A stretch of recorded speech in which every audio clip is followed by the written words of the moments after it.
Now, let's leverage our collective expertise with further dialogue. May we invite the following experts to come on stage for our next panel discussion. May we invite Mr. Justin Chan, EVP, Head of Business and Partnerships at RD Technologies. Mr. Michael Gao, Co-founder and CEO of RedotPay. Ms. Rita Liu, Ms. CEO, RD Technologies. Mr. Michael Zhao, CEO of Klickl. Mr. Ezra Kebrab, CEO and founder of Caliza. The keynote speech title is The Evolving Global PayFi Landscape. 掌声有请。 Okay. Thank you everyone for coming. We're all very excited to be able to really talk, almost 5 to 6 hours on really the PayFi subject. And when we created this whole conference and mini stage, we really wanted to cover everything from macro to regulation, to all the different stablecoin perspectives in terms of how this all fits into the greater scheme of blockchain technology and PayFi. And now, most importantly, is how people are really using this space, right? What are the applications? And we're so excited to really have the best builders right now in the space today, right? So we have RedotPay, we have Klickl, we have Caliza, and ourselves, RD Technologies. And what we really wanted to set up as well was a global perspective. So today we really wanted to understand how each one of our partners as well as our friends are building in this space and what it pertains towards what PayFi really means in the future. So very excited to start today. Maybe we can kick off with Michael and then Rita and the rest and go down the line to just briefly go through who you are and also what your business does. Okay, I'm Michael, the founder and the CEO of RedotPay. The company is doing the crypto payment. What we want to achieve is to make a crypto usable like a fiat currency. Yeah. Hi everyone. This is the third panel I'm on this afternoon, so hopefully, Justin, please keep it interesting. So I can stay awake. So I'm CEO of RD Technologies. We're a B2B stablecoin payment platform in Hong Kong. Here in Hong Kong, we're rooted in Hong Kong, but servicing global businesses who need stablecoin for cross-border payment, fiat accounts, and fiat rails. So very happy to be here. Good afternoon, everyone. My name is Michael. I'm the CEO and founder of Klickl. We're a Abu Dhabi-based Web3 platform. And the Web3 narrative for us to be the Ripple killer. Well, I don't see a lot of smiling faces today because I know probably the market reaction last night, right? But hopefully during the discussion, we're going to share some light and some market making opportunity. Thank you. Hey everyone, I'm Ezra Kebrab, CEO and founder of Caliza. We help businesses with particularly cross-border payments in a regulated and compliant fashion, instant payments for paying suppliers, treasury operations, and offering dollar accounts based out of the US. We might need that, dollar account. Awesome. So thanks so much for the introduction. Maybe we can start from Michael from Klickl, because I think everyone sort of heard Ripple killer. So maybe you can share a little bit more about what you mean by that. Thank you. It's very funny. Last time we actually shoot it out there, right? We said we're a Ripple killer. And there was one guy put their hands up.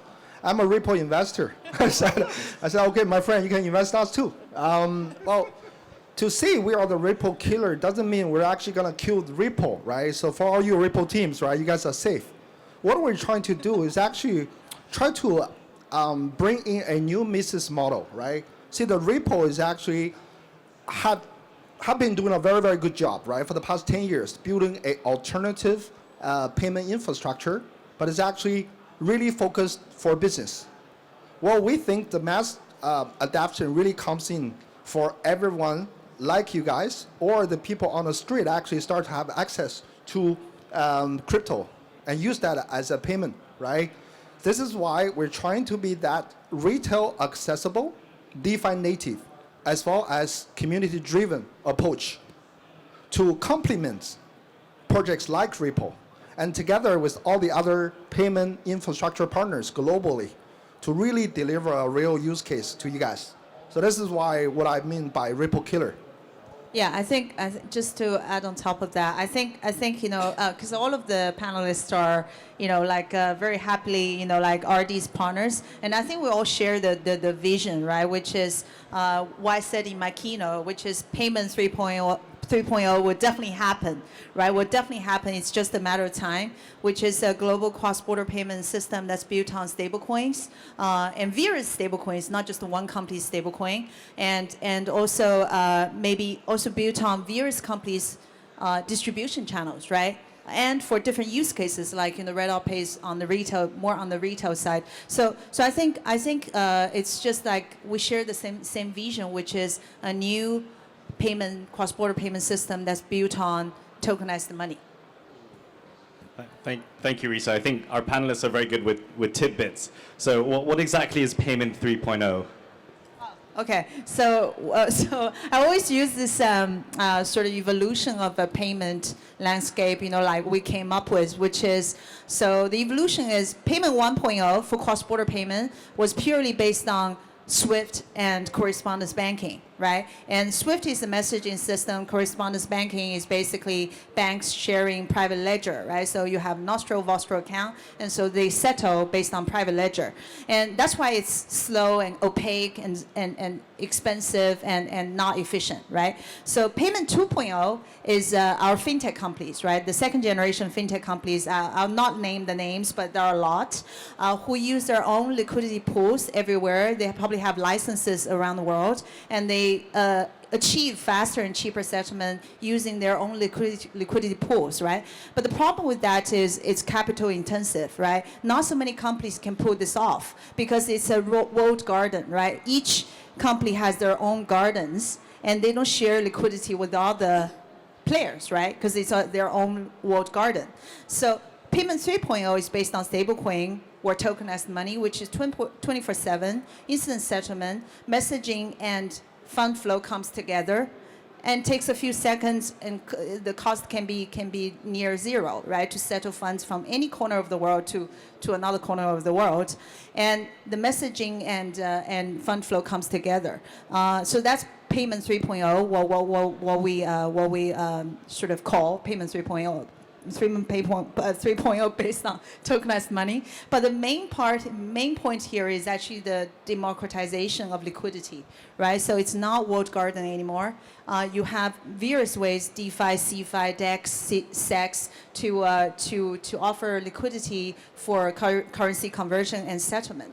So that's why it's more superior than traditional rails.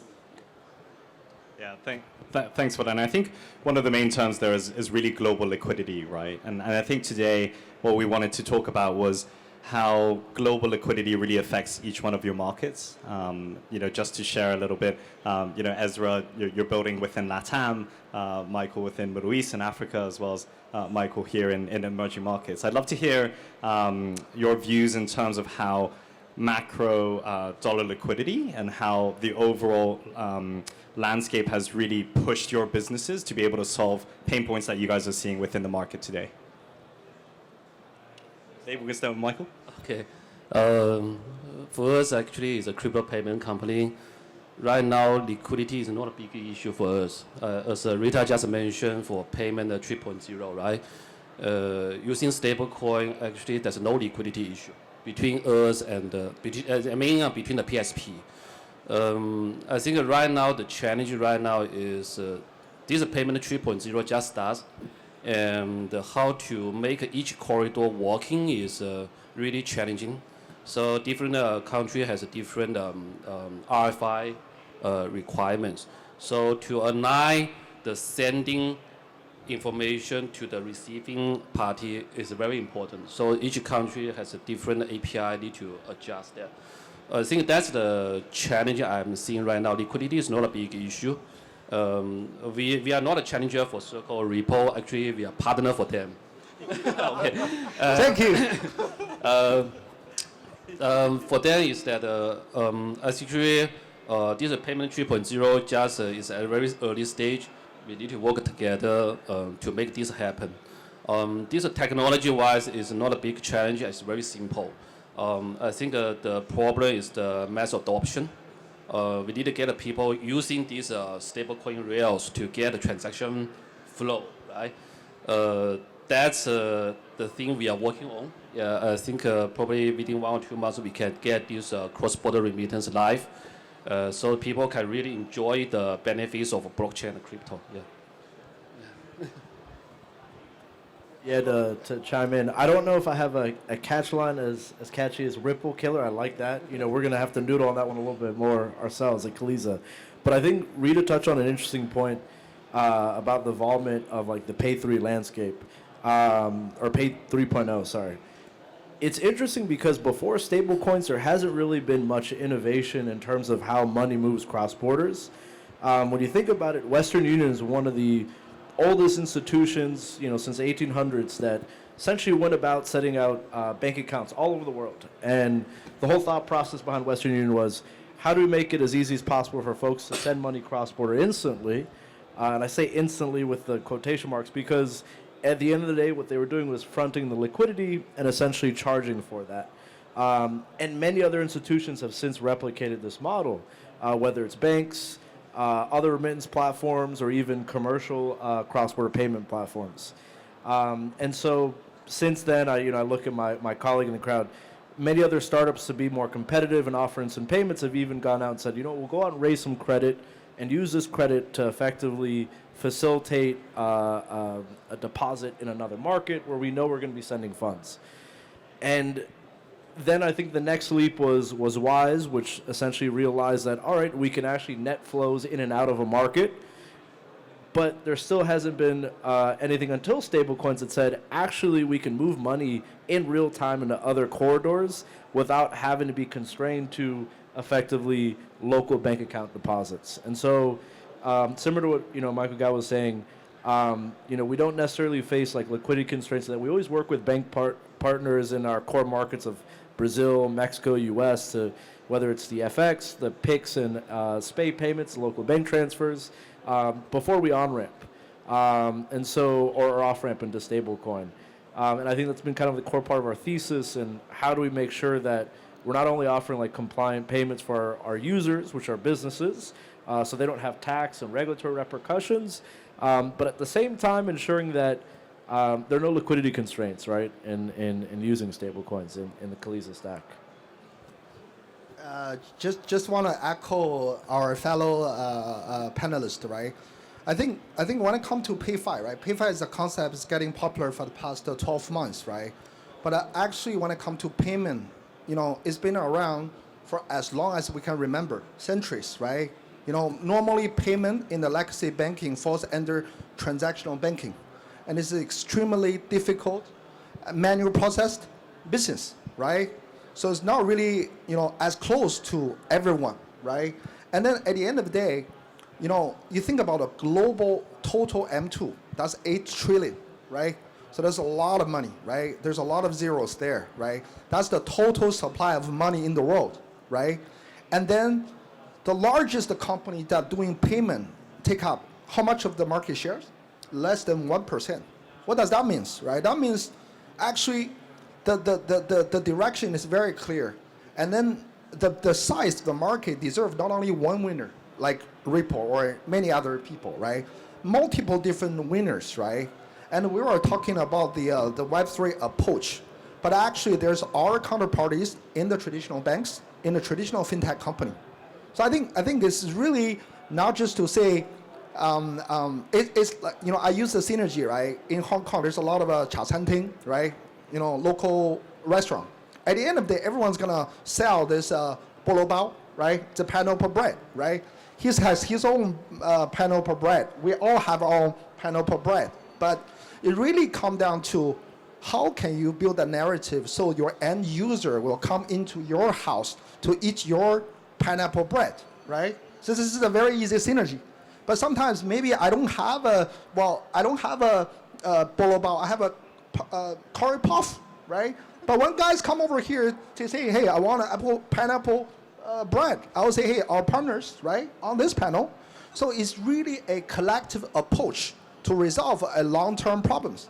At the end of the day, right, either Klickl, RedotPay, RD, Caliza, right? Thank you for the name mentioning, right? We all want to come up an alternative solution that actually make commercial sense for end users. That's what I think what it matters. Yeah, I think, I guess just to echo everyone, I think, what everyone is saying is it's still early. We're very, very early. And, it's a winding road towards the future. But, like as we speak, right, like I always quote this number, Hong Kong's B2B payment flow last year was more than 1.2 trillion US dollar. That's flow, right? And that flow is actively moving into stablecoin, whether you want it or not, because of many, many reasons driving it behind, right? Like emerging markets adoption of stablecoin because of their needs to access dollar, right? And they need it for cross-border settlement for global trade. Many, many reasons, right? Regulatory clarity around the world. So to echo Michael's point of view, which is, like there are various use cases that's driving adoption of stablecoin in various places. Like I also, like each use case has its own set of customers, right? And I always say in Hong Kong, for example, in Asia, I don't think there is a very strong, as of now, there's a very strong use case for retail adoption for stablecoin, like in a day-to-day sort of purchase of coffee, that kind of use case. Why? Because fintech, where the payment 2.0 has already been so successful and so convenient, right? Like I have so many ways to pay for my coffee in Hong Kong. I don't need a stablecoin. What problem does this solve for me, right? So I think in my previous panel, I also talked about this. The pain points you solve the most for your customers will be the first use case to be adopted, right? So why today stablecoins are most used for cross-border payment towards on certain corridors, because it solves really very strong pain points, right? For consumers or businesses in those regions. So I think, just going to the pineapple bread example, right? Like each use case has its own set of customers, and all of them are driving adoption of stablecoin, and we're early, and like all of this is contributing to the growth. Yeah, so that segues very, very well into the next question, which is really use cases, right? I think everyone at this point, we've talked a lot about how with blockchain we can move money faster, we can move money cheaper. For the benefit of the crowd, I think what would be nice would be to understand what use cases you guys see on the ground, or maybe help everyone internalize with a story in terms of where you guys are operating and what's the most exciting thing that you guys see where a user or a client has come to you directly because of your product that's solving something that they have problems with. I mean, maybe we can start with Michael, especially because I think it's interesting for your side because you're one of the strongest components here, which is in the B2C space, right, and the retail space. And I think that's something that's been extremely hard to do. So congratulations on the growth, and we'd love to hear why your payment platform has grown so quickly in the retail space, and maybe the stories that you see on the ground as well. Okay, thanks for that. Yes, we are only dealing with the retail users. So fortunately, we got a user traction globally, especially in those undeveloped countries in Africa, Middle East, South Asia, and Latam.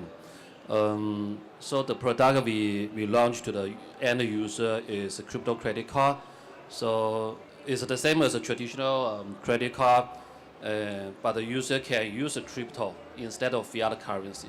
So that's what I mentioned at the beginning, is that we want to make a crypto usable like a fiat currency.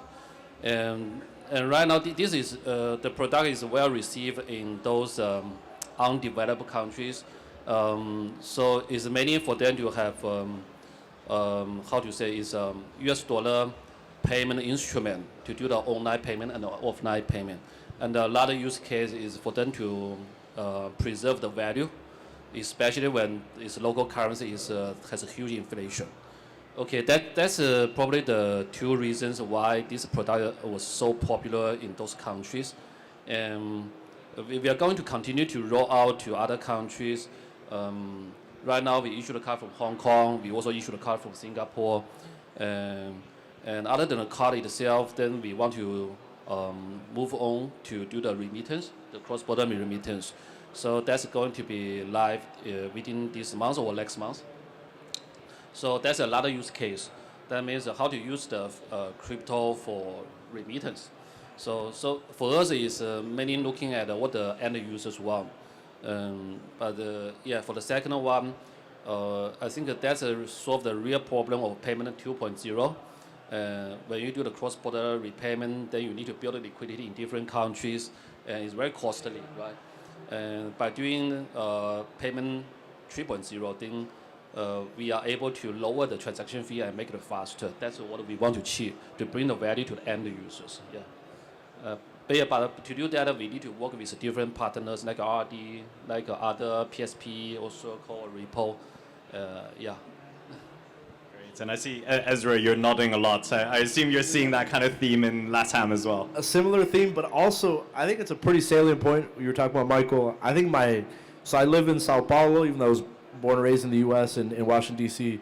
And the price I pay on a monthly basis, like relative to the dollar, has fluctuated about like 25% in the last like 4 months in Sao Paulo for like my monthly rent. And I just found it fascinating that I'm constantly looking at the exchange rate, which has been volatile to say the least. And this is, I think as the previous panel was referencing, we're in interesting times, whether it's discussion of tariffs or whatever it might be. There's rippling effects across the ecosystem, particularly across Latam. You'll see that in a lot of the exchange rates. In our markets like Mexican pesos, Brazilian real. And it's to the extent that, even though we're business focused, I would say that this is a very real problem that many businesses face, where their treasuries might be traditionally held in pesos or real, and they may actually end up having to hedge against that, right, and custody or keep it in dollars. And, I'll point to actually a very real problem we ran into before we started our business.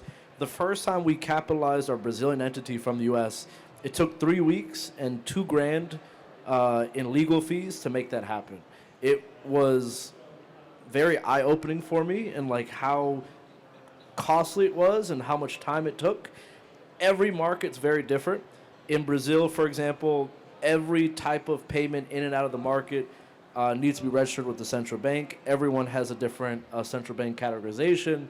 And it was a good learning curve, right? And so for us to systemize that for other businesses, they're doing the same, whether it's helping influencers that might be taking payments, right, from the U.S. or sending payments out to Asia for suppliers. A motorcycle, actually, very real example is a motorcycle manufacturer in Mexico, where they will be facing 4 days of delays to essentially receive the chassis in Jalisco before payments received by the supplier in Hong Kong.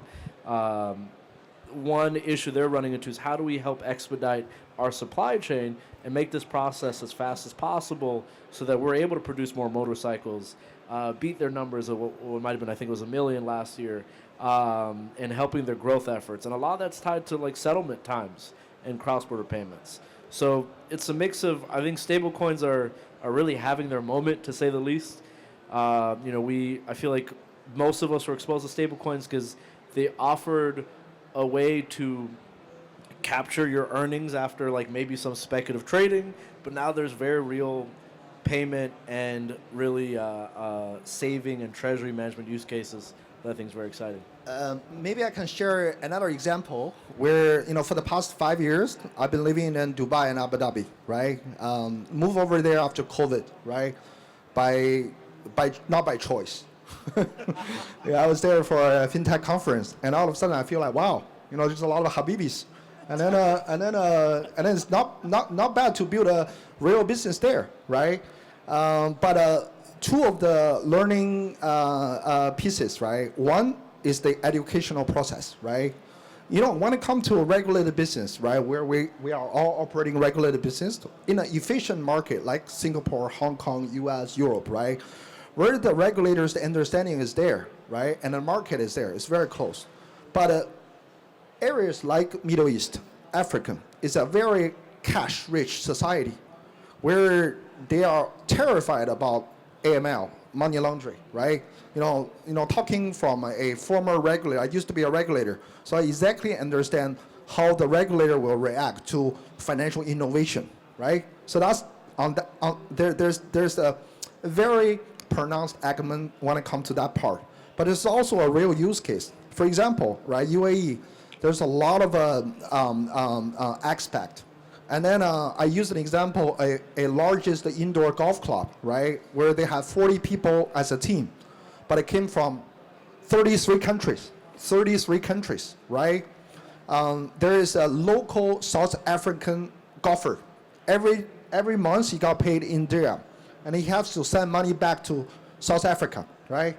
The South African onshore capital control, end-to-end cost is 8%. And you have to wait for multiple days. I still remember the day when I go into that place, I explain everyone what is crypto, what is stablecoin. No one understand. But I said, if you pay attention for the next 20 minutes, I'm gonna save 50% of your transaction cost. Everyone put their hands up. And I spent the entire afternoon helping them to download, centralize the wallet, tell them how to top up, how to make the first transfer, right? I'm not trying to be cheesy.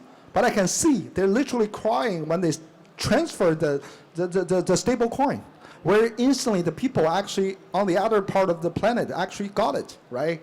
This is where I think is actually a real use case. Another use case. Hajj. Yes. Another use case is there is a country, I don't know if you guys come across, it's called Ethiopia, right? Yeah, it's my family's from there. Oh, yeah. 150 million population, right? There's a lot of our friends there, right? It's probably 20 times the population in Hong Kong, right? And there's the one region called Somalia region, right? Where all the paras used to be. But now, right, they got smarter. Everyone became a money changer. But you have to travel 45 minutes for you to find a real cash counter, right? So I think those are the right region to actually build disruptive technology and really apply to daily use. Yeah, just my 3 cents. Wow, very, very, very, very good examples, Michael. And I was going to talk about. I mentioned that I know that in Middle East there's this Hajj, where is the pilgrim from Muslims around the world to Medina, right? And then they always have this problem, which is all these people from mostly emerging markets. When they go to Saudi for Hajj, it's just painful for them to pay there, right? So they have always been trying to come up. I know the government has always been trying to come up with a solution to make it easier for all these people from all over the world, all the Muslims come all over the world to pay easier when they come to Saudi, right? So I think that's just another example. And I think so when it comes to RD, the use case we are focused on is B2B cross-border payment, especially for related to global trade. Why? Because I think there are many reasons why we're already seeing lots of adoption of stablecoins from importers and suppliers in all these emerging markets to use stablecoin to settle. Because one is the biggest export center, right, which is China. More and more is exporting to emerging markets, and the emerging markets, I guess we already have enough examples here. The emerging markets are left behind by traditional financial system, right? That's why the new things are adopted more in those countries, because they were left behind by the traditional rails, traditional systems. And Michael was talking about actually financial innovation, right? So actually in the past decades, we have seen lots of financial innovation for domestic market. Like for example, Asia, various countries and some European countries, there have been lots of financial innovation for domestic market, right? Like I said, we can pay very easily in Hong Kong. When I go to China, I can pay very easily using all kinds of tools to pay domestically. But cross-border, it has been just painful and not much progress for many, many years. Why? Because it's a heavy lifting.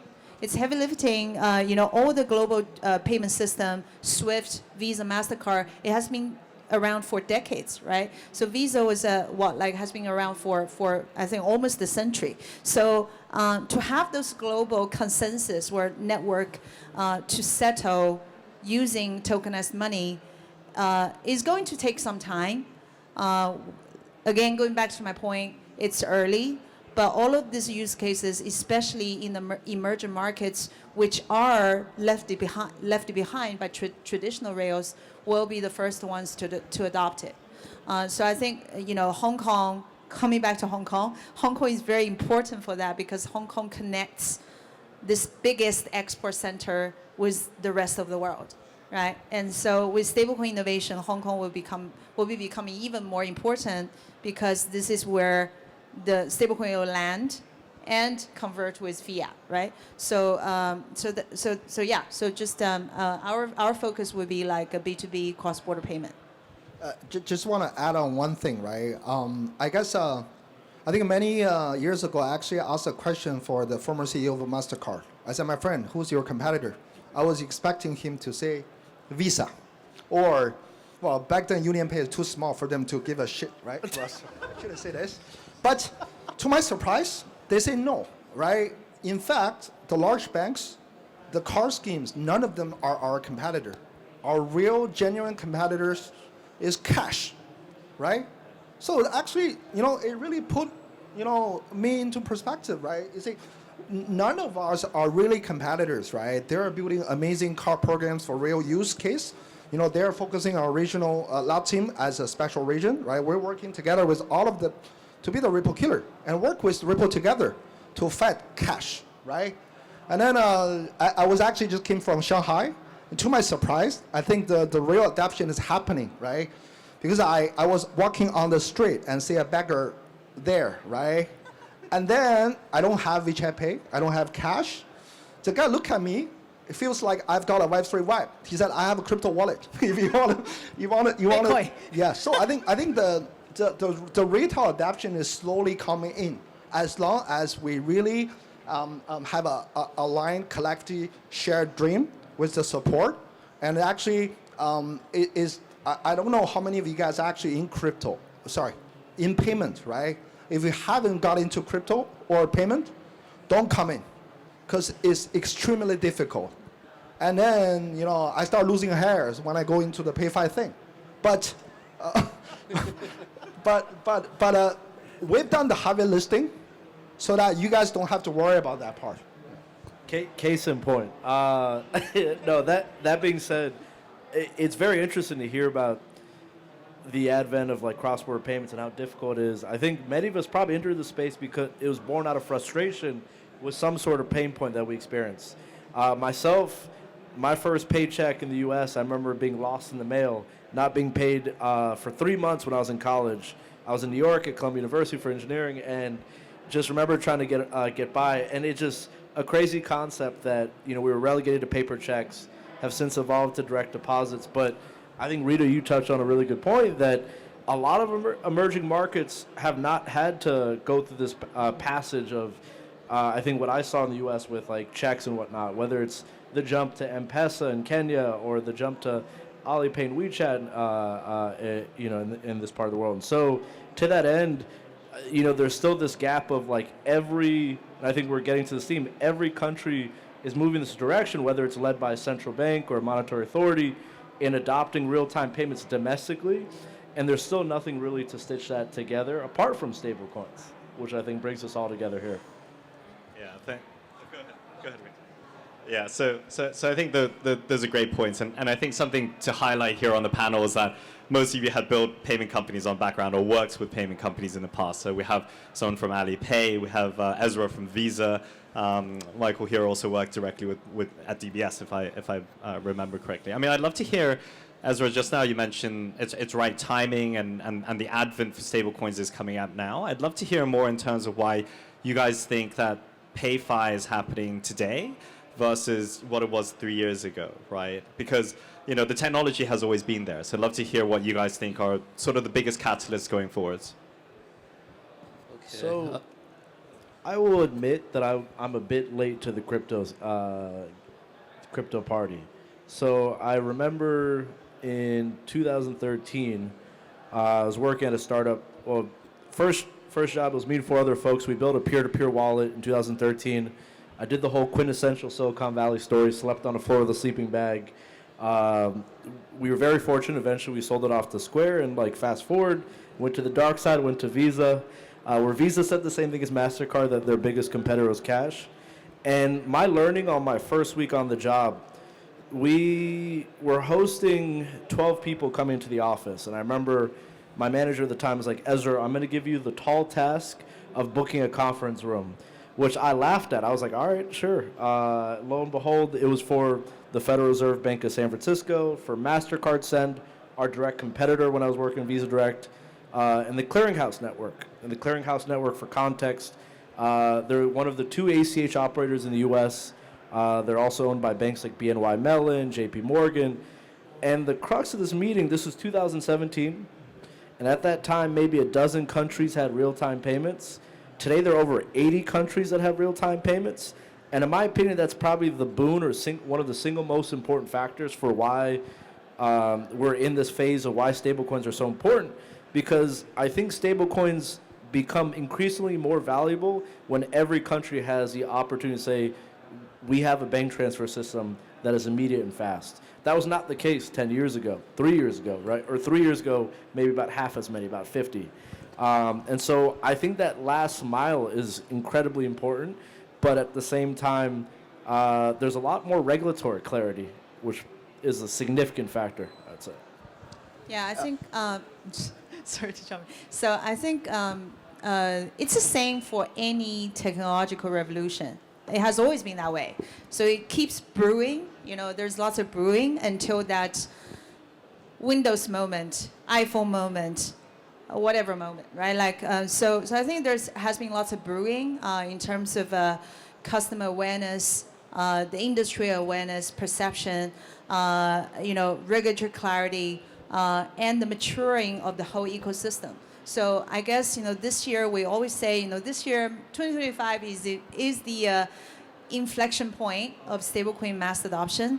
Actually, maybe last year was already the inflection point because I think regulatory clarity is becoming really strong over the world. There are more than 25 countries with a stablecoin regulation framework or law just being in work as we speak, right? So I think there are various things that's been brewing, but it has always been like that for any technological revolution.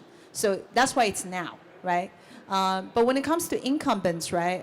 Because you mentioned we all were founded like payment companies before, some being very big. I think with any technological revolution, right? Or evolution, incumbents would be slow to adapt. Why? Because they have all this traditional business to care about, right? So that's why with any new evolution, the new entrants become the main driver, right? Because the incumbents have too many baggage to handle. So that's why I think but one definitely important factor is also the convergence of traditional players with the new players. That's also one factor that's driving all this adoption, which is they are coming together as well, right? We are at RD, we're seeing really traditional names coming into the space, both from payment space or FI space or merchant space, coming to the space to use a stablecoin for cross-border payments. So I think there's also a convergence that's also driving the adoption. If I might add in a little bit, right? I think the biggest difference 3 years ago versus now is actually the major macro change, right? 3 years ago, what was the guy's name for SEC? Gary Gensler. Yeah, Gary Gensler was still the chairman, right? And 6 months ago, right? Donald Trump was now president. Now, just think about, right? In short of less than 6 months, right? Well, they actually initiated try to make U.S. stronger again by leveraging the blockchain technology, right? They're not going to build a major crypto exchange for everyone just to pound, right? They're really strategically, from a state level, try to think about how they can protect their own interest, right? I mean, $1 is their interest, right? If people are moving to an alternative payment system, well, I want to make sure I get in there early, right? That's why they launched all those initiatives. And then starting from that, every single country, their decision makers, their policy makers are thinking about that, right? I don't know how many of you guys actually keep up with that, right? You see, I think yesterday PBOC announced that their M-Bridge initiatives right now is actually connect to all the ASEAN country and also Middle East country, right? Which potentially can settle in RMB, right? That's actually a major progress. I think 3 weeks ago, we were actually in Malaysia, right? We had an official meeting with the Prime Minister of Malaysia, where throughout the entire meeting, he was saying that, hey, you know what? We want to learn how other regions, like Hong Kong, like Singapore, like UAE, are you're learning lessons, right? When it comes to leveraging this technology in payment, right? Because payment as a use case is not like fancy, but what it comes down to, what currency, what asset do you hold on to that to do your payment? So I think there's generally a structure change globally that might not really impact every one of us, right? But actually can allow a state to really jump up on the global ladder, right? Just because they actually push for that.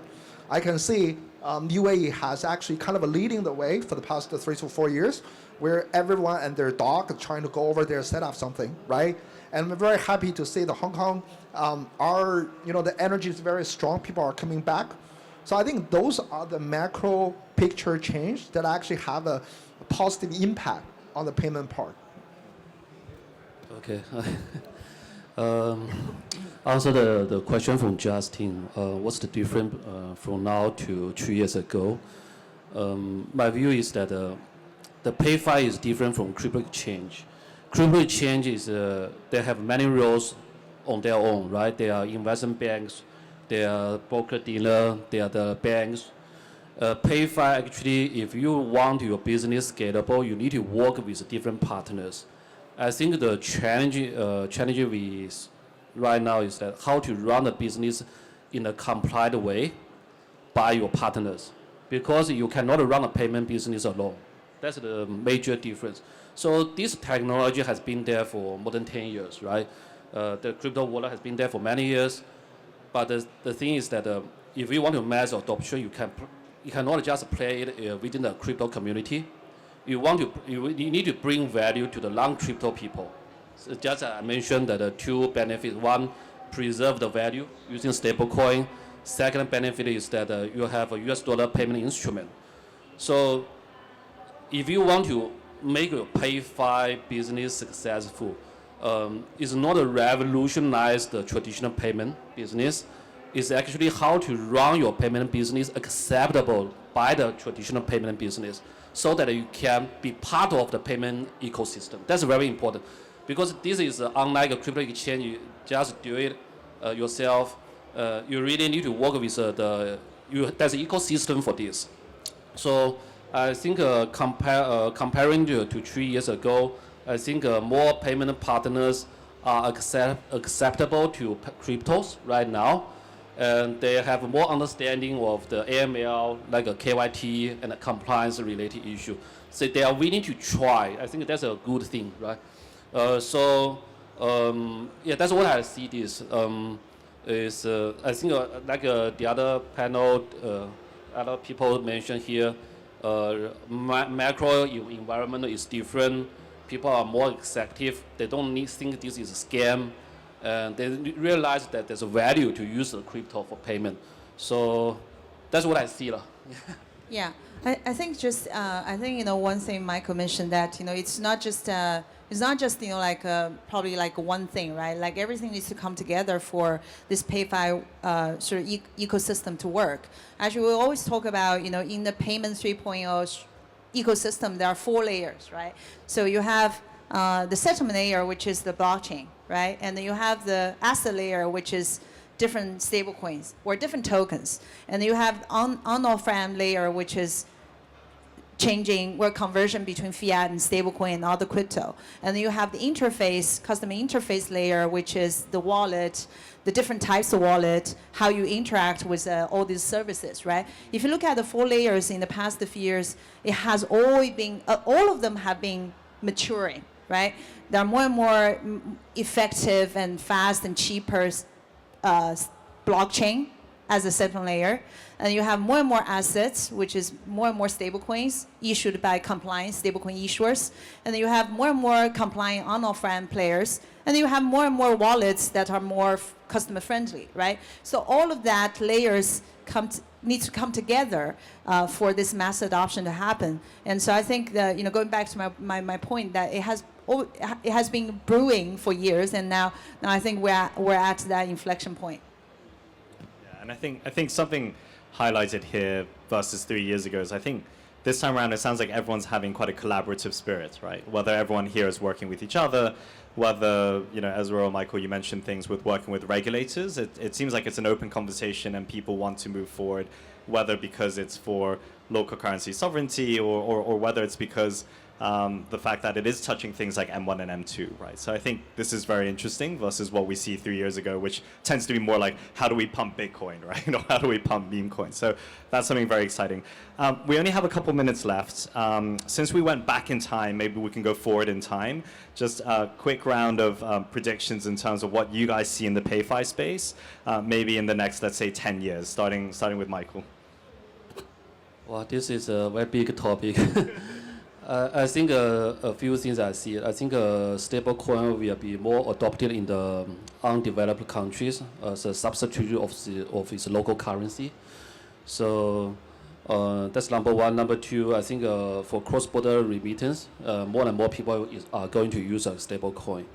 I think probably 5 to 10 years later, we can see more people are doing the payment on chain instead of through SWIFT. That's what I see, yeah. Yeah, so my prediction, I will always mention this one. So I think in 5 years' time, the stablecoin market cap will grow to $3 trillion US, and that's like also compared to the global M2, still small, right? So I think that's that for global used for different use cases.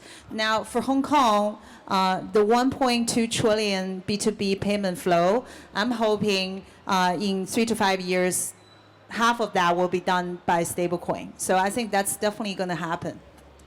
Yeah. I think 10 years too long, right? Probably not even 3 years. Next convention, PayFi is not going to be a topic because PayFi is getting like a commodity, right? Next convention is going to be Standard Chartered Bank, JP Morgan sitting there talk about PayFi.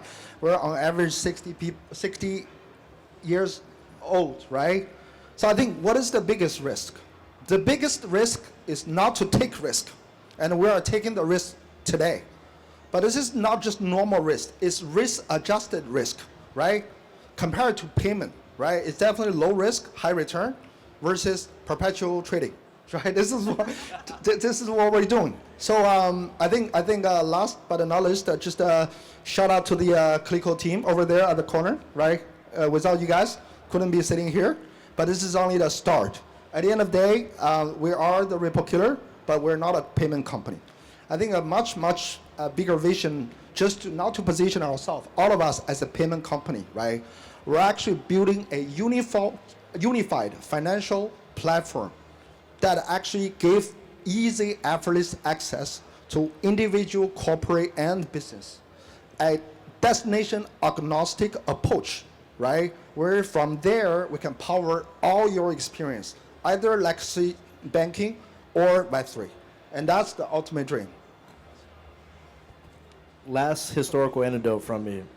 I think part of the reason why we're talking about stablecoins and not SWIFT is because SWIFT came about in the 70s in Belgium out of a conference with a few European banks. Here, everyone's on stage talking about everything but Europe. We're talking about Asia, we're talking about Latam, we're talking about Africa. I think when we talk about stablecoins today, we're talking about stablecoins that are backed by assets in the US or Singapore or various markets. I truly think the future stablecoin that we all will adopt and interact with is one where the assets are sitting across various banks internationally. It requires a little bit more effort and work, right, across these various banks, across different regulatory environments, but that's what truly allows frictionless commerce going forward. And so, like everyone else, just echoing that, I think this will be the predominant form of cross-border payments. Very good. Great. Thank you so much to our distinguished guests, and thank you everyone for listening. Let's give a round of applause for these guys. Thank you so much. A big thank you to our fantastic panelists for such an engaging sessions. Let's capture the moment with a quick group photo, please. Yes, to capture these memorable moments. Get closer, please. 谢谢各位嘉宾的分享，你们的政治拙见让我们见识匪浅。谢谢各位。Ladies and gentlemen, that will be all for the sub-forum of PayFi. Thank all the speakers again for your excellent speeches and the audience for your participation and patience. 各位观众，2025香港 Web3 嘉年华主题论坛到此结束。我们共同见证了PayFi的创新力量。再次谢谢各位嘉宾的精彩分享和各位观众的耐心聆听。我们期待下次再见。Have a good evening. Goodbye.